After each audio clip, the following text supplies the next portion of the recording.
Hey, Chicago Jazz. Welcome to my world. This is the Ken Hurdy Gallery, and this is my show. Come on in.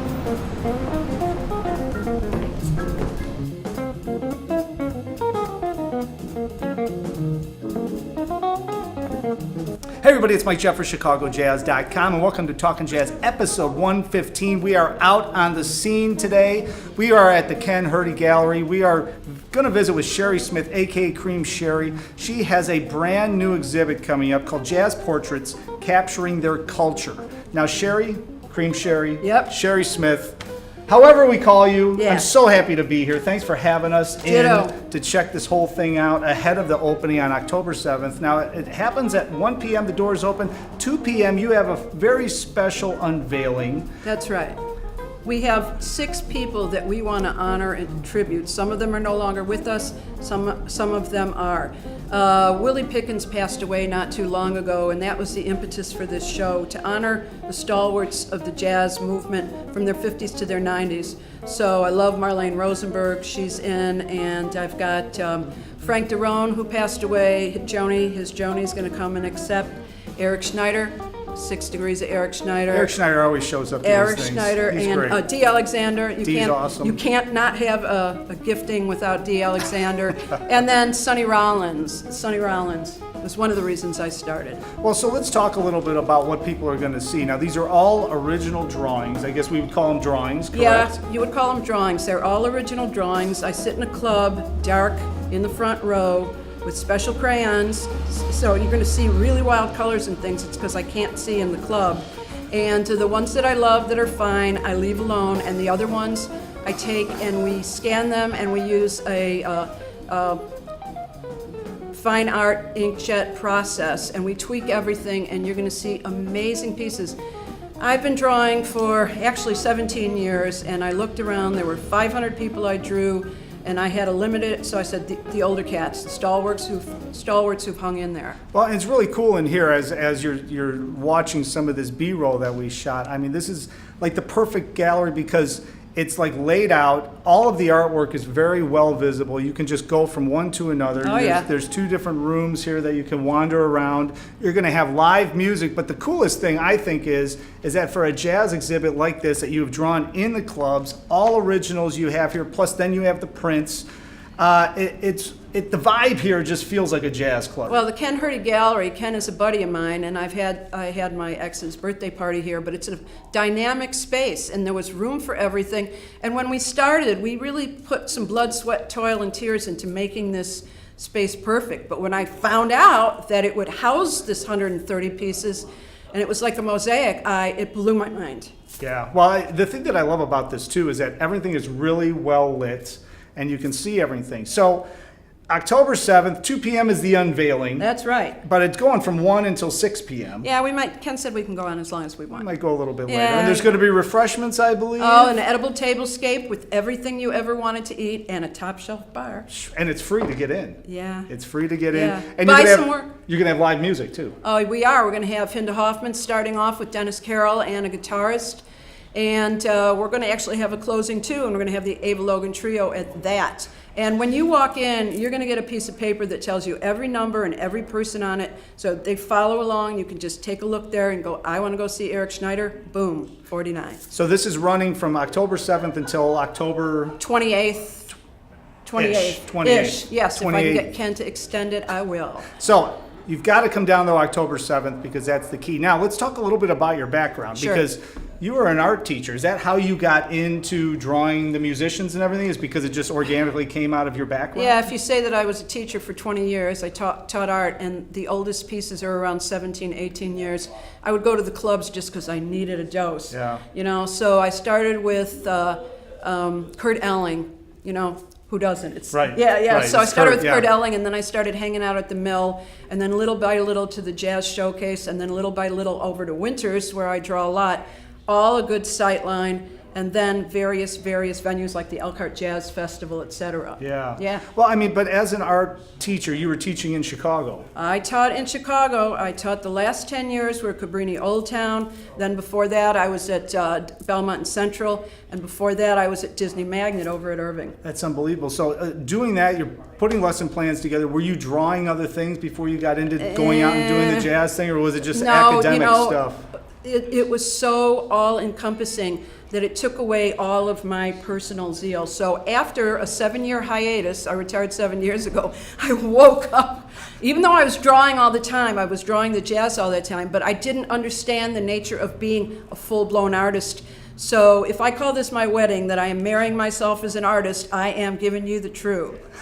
Well, and what you draw with, too, is very interesting, because it's not, is it crayons? What is it? Yeah, I use the suede board cuts, like if you have a jersey mounted on something, it's a suede board cut as big as my lap, because that's my easel, and I use Caran d'Ache crayons where I can go over and over and over. And then I also use these little black and white scratch boards that you just take a stylus scratch into them, and you'll see some of these black and white pieces. They're the simplest. You cannot fudge. It's there. It's who you are as an artist. Those are my favorites. I mean, and the thing that I love about this artwork is that it's abstract, I guess you would say, to a certain extent. Yes, it because is. then you Yes, can it still make out who it is. That's the vibe of the music. Right. See, I'm sitting there. It's almost like automatic writing. I know what I'm doing. I hear the music. But it's the hands that are moving. It's the hands that are moving. And I don't know what I've really got till I take it home and I put it up on the stove, turn the light on, and I go, wow, good, bad, good. Yeah. And I always give the performer, the key performers, they always sign, except for a couple people, they always sign, and I give them one, and I keep the rest. Some go in a pile, and 2 make the cut. Yeah, oh, that's really cool. I mean, and when you're looking around this gallery, I mean, I'm looking at, I mean, just name off some of the Chicago musicians alone that are here. Willie Pickens, Ari Brown, Julianne Caselli, Bobby Irving III is there, and Nicole Mitchell of the Black Earth Ensemble. Just amazing. I mean, Spider Saloff. Spider Saloff. We got Frank Catalano there. He's coming by. And Dee Alexander. All roads lead to Dee. And this is, Frank Catalano and Jimmy Chamberlain. And that was Malachi Thompson. And Orbert Davis, let's not forget him. Kelly Sill. And on and on and on. Bobby Schiff. Yeah, it's really unbelievable to look at this. One more question on the Sure. drawing thing, because I think it's fascinating. You know, as a musician, you know, you're in the music, you're in the moment, you're Right. listening to everything, Right. you're playing off of everything. Is that what you're doing? Are you focused like, okay, I'm going to draw? Comes back to Eric Schneider, because all roads lead to Eric Schneider. I'm going to draw Eric Schneider. Are you listening to what he's doing, and that's making you draw it a certain way? Well, or? definitely, when you hear the rhythm of the music, that's the consistency with which you're moving your pencil or your crayon or whatever it is, because the music's just falling through you, and you have no option but to go with the music. All right, now we're here with your partner, Fred Young, who Yes, is Fred. a jazz aficionado. I believe Eric Schneider might have had something to do with the both of you getting together. That's right. And Fred has really helped you a ton on this entire project as well. We're not worthy. Fred's the backer, no lies. Yeah, Fred was friends with Eric. They were friends for quite a long time. And then I was at the Jazz Showcase drawing Eric, and Fred comes over to me and he says, how much for your drawing? I said, don't you want to print? He said, no, you put your blood, sweat, and tears in it. I want the drawing. So I said, $250. So we went out to talk to Eric, and he knew he was going to buy the thing, and they didn't know, but that was how we met, and it's been love ever since. Look at that. And now, Fred, you were into jazz before, way before, right? I mean, you've always loved jazz? Well, I was an airline pilot, and one of the pilots I flew with was a big jazz fan. And we would go on touring trips. He loved to, he had to have his body in motion all the time. He loved to drive a car when he wasn't flying airplanes. And the ladies didn't like high-speed driving. We'd go out west so we could go 90 miles an hour. Yeah. So anyway, Buck is his name, and he was into jazz, and I just had a little bit of interest. So on these trips, he would play the CDs, and then he'd give me a lecture on jazz. I didn't find out years later, when I started taping Dick Buckley, that everything he was saying was almost verbatim from Dick Buckley's shows. You thought he was a genius, but he Yeah. was just repeating what Dick Buckley had been telling him. So that's how I got interested in jazz, probably about 1980 or so. Oh, what is it about Sheri's drawing that, I mean, you obviously, that's how you guys connected. So what is it that caught your eye about this? Just, as she it probably explained, she draws many times without even looking at what she's doing. And that's what she was doing when she was drawing Eric. I was watching her. I sat over by the piano and Eric was in front of the drums. And she's just looking at him and moving her hands. And I figured, what the hell's going on here?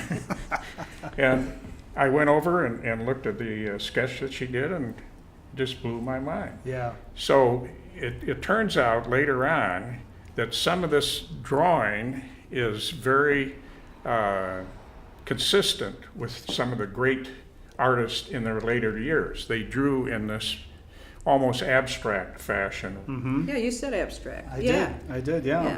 It's Okay. true, yeah. And so it just caught me. And some of them I really like. Others I kind of nudge her when she's drawing. I Yeah, just shake my stop, head no. no, yeah. Because she gets so involved in it, sometimes she overdoes it. Yeah. Right. And I want her just to sit back and enjoy the end of the music. Yeah, here's the deal. I always stop at the last two songs. I know I'm done. I put things down.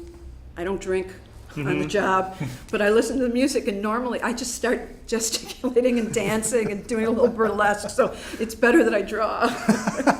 Because the people start looking at Yeah, it. right, Yeah, right, yeah. exactly. Well, so Fred, Sheri, this is quite an accomplishment. It's Thank really you, thank you, unbelievable thank that this you. whole thing Thank got you. put together like this. And of course, this is all happening October 7th here at the Ken Hurdy Gallery, 760 North Milwaukee Avenue. If you want more information, we'll link it up right there. She's got a Facebook event page. We've got the information on chicagojazz.com. And also there's a phone number to the gallery, 312-733-4632. Thanks for having me in. This has been a pleasure. You're the I really- best. Awesome. It's great to finally meet you guys in person. Love my of course, Jeffers. we will be here live. I'm going to be shooting some video, probably interviewing people here at the opening on October 7th. So hopefully we will see you all then. And of course, as I always end these things, hopefully all of us see you October 7th. But if we don't, hopefully I, Sheri, and the man, the Fred. myth, the legend, Yeah. Fred. I got to have a big ending. Yeah, yeah. Hopefully we'll all see you somewhere out on the scene.